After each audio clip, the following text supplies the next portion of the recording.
Summer, most of our stuff is all related to a STEAM project. So even in the morning, the kids are doing vocabulary words. We've read a story or heard a story, and it all ties back to this character. Every day they hear a little memo from her, like on a walkie-talkie saying, hey, I need your help. So they know that that's kind of their task of that day, is to help her solve her problems.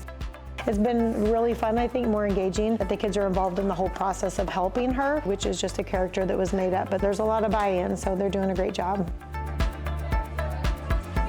They created boats as their first STEAM activity, so we learned a lot about buoyancy, hull. They would write things down and we would talk about that, research it, watch some videos, and then they got to create a boat using tin foil or aluminum foil and then try to put objects in it to make masks. Kids got super excited. They used lights from at home. Some people took 2 styrofoam spheres and rubbed them together and found out they could create snow. Just problem solving and working with other kids and collaborating and just learning from other people, but then also how do we share, how do we get along, how do we disagree. That's a big thing for second and third graders.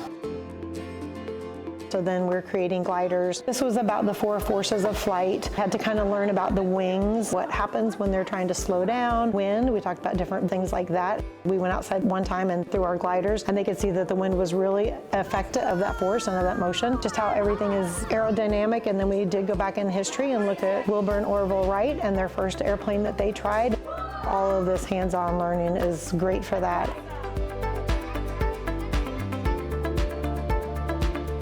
We are helping our character create a future city that will not have as much pollution and overcrowding.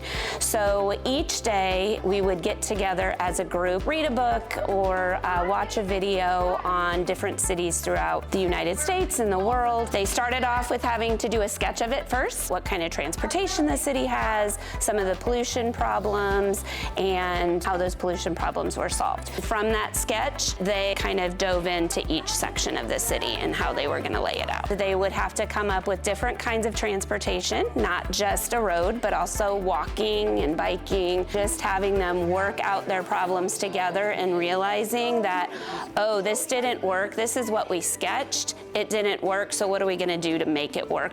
The creativity in watching the spark of their learning and how excited they were was phenomenal for us to watch. They're always going back to the drawing board and trying to make a design better. It's not going to work the first time possibly the way you think it's going to be, or how much weight are you putting in the boat, or how are you flying your glider. Everything has a factor in something else. And then it would go back to they had to redesign it just like an engineer would be, figure out what would work better, and also working with other people of like what design held up the most and why.